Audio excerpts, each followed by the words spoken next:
Ya, kita kembali di pro dan kontra. Saya ke Pak Safruhan. Pak Safruhan, keluhan taksi konvensional ya, termasuk salah satunya adalah anggota dari Organda adalah karena tidak bisa bersaing dengan tarif yang sedemikian murah. Awalnya kan seperti itu ya? Kita bukan tidak bersaing, kita biasa bersaing pada saat kita menjadi pengusaha, kita biasa bersaing. Tapi persoalannya persaingannya ini nggak sehat. Saya melawan hantu. Melawan hantu? Mobil itu pagi saya booking mobil pribadi. Melawan hantu dengan tarif yang sangat murah, seperti itu kan? Sekarang ada persoalan seperti itu. Tarif. Nah sekarang ini perusahaan aplikasi bisa menentukan tarif. Saya mau tanya kepada pemerintah. Itu juga setuju saya. Bagaimana keberadaan perusahaan IT? Kenapa nggak ditindak ya? Loh, kok nggak ada perusahaan IT? Setuju saya. Jangan salahkan mereka-mereka yang kerja di situ. Enggak, saya nggak masalah itu. Tapi saya mau tanya, di mana keberadaan pemerintah? Karena ini menyangkut wibawa pemerintah. Betul. Loh ini Pak Cucu berarti harus menjawab. Kalau tidak mau diatur. Ya, silakan Pak Cucu. Saya setuju.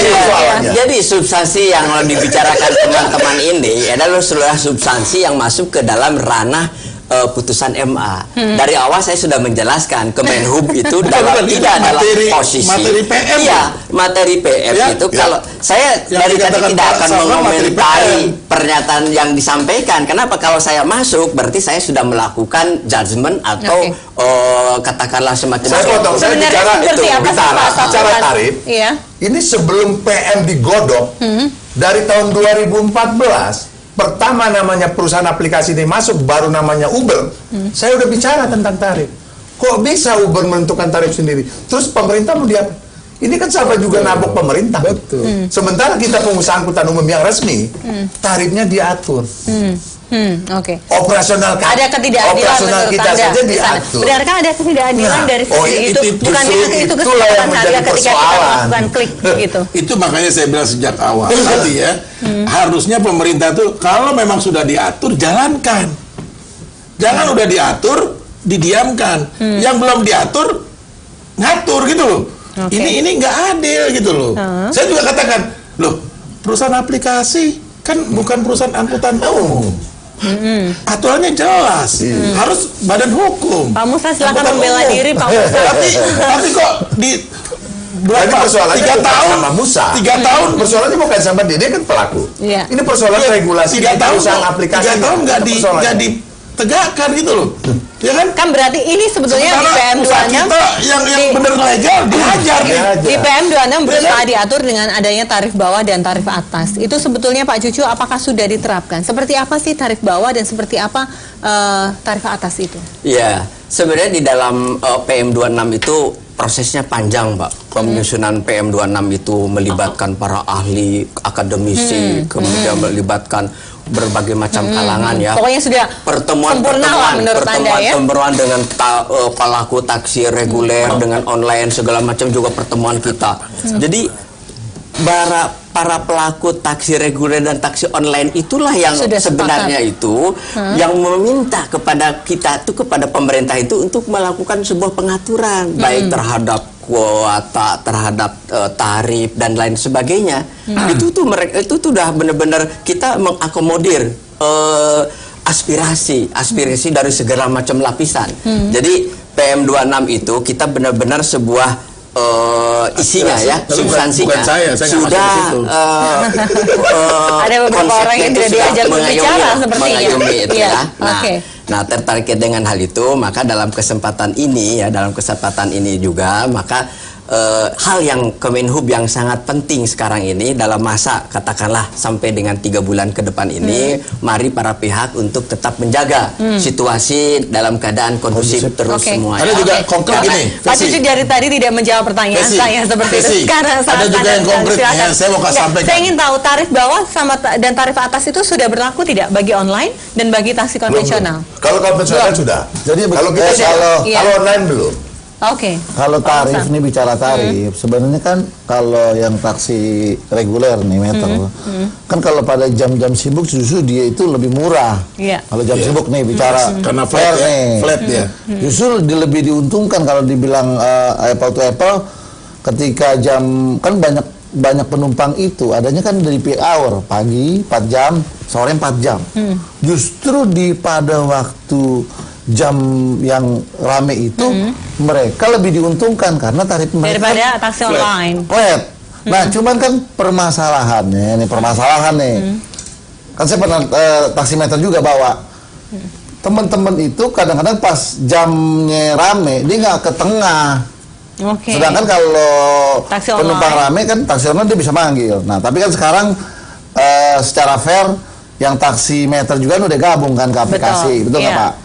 Si biru kan gabung ke ini. Nah, jadi kan di mana letak ketidakadilan? Udah ada masalah. Itu tidak ada masalah. Benar kan demikian Pak Safruhan? Ini kan masih berlaku, mereka menentukan tarif sendiri. Masih berlaku nih. Itu saya pertanyakan. Dari 2014 ini perusahaan IT, ya kan, masih menentukan tarif sendiri dengan gaya promo. Mana ada perusahaan promo sepanjang hidup dari mulai berdiri kita anggap ada sampai sekarang. Tapi nah sekarang pertanyaannya, ada nggak perusahaan aplikasi itu yang ada di Indonesia tiga-tiganya itu untung? Nggak ada. Nah logikanya, di mana orang buka usaha berani rugi?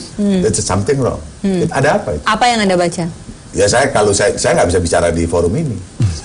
Karena 2014 saya sudah bicara di forum Organda, anggota saya. Saya sampaikan, target mereka nanti di Jakarta tinggal 2 perusahaan taksi. Waktu itu teman-teman saya bingung. Loh, Bapak bisa bicara apa? Kita buktikan omongan saya. Dan ternyata sekarang terbukti. Tahu nggak, Mbak? Sekarang dari 35 perusahaan taksi yang terdaftar terakhir 2014 awal, sekarang yang eksis tinggal 4. Berarti 31 perusahaan taksi. Gulung tikar. Kalau yang beroperasi tinggal 1-2 nggak usah lah. Makanya saya tanya sama Musa, kalau ditanya soal nasionalis, jangan ngomong. Ditanya soal idealis, jangan ngomong. Oke. Kenapa?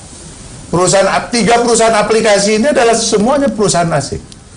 Beberapa waktu yang lalu kita dengar kan? Iya. Lalu kemudian ada juga yang mengatakan ini kan untuk kepentingan konsumen, ini kepentingan ke masyarakat banyak. Nah, bicara tentang konsumen, kita nggak bisa salahkan konsumen yang diuntungkan. Dan itu wajar. Kalau misalnya beliau sebagai konsumen diuntungkan ya. Itu konsumen nggak bisa disalahkan. Dan itu juga berlaku untuk negara-negara yang lain juga, banyak juga taksi online ini beroperasi. Generasi kita nih ya sekarang ini semua generasi instan. Semua pengen yang sesuatu yang mudah, murah, cepat, bahkan bergengsi gitu.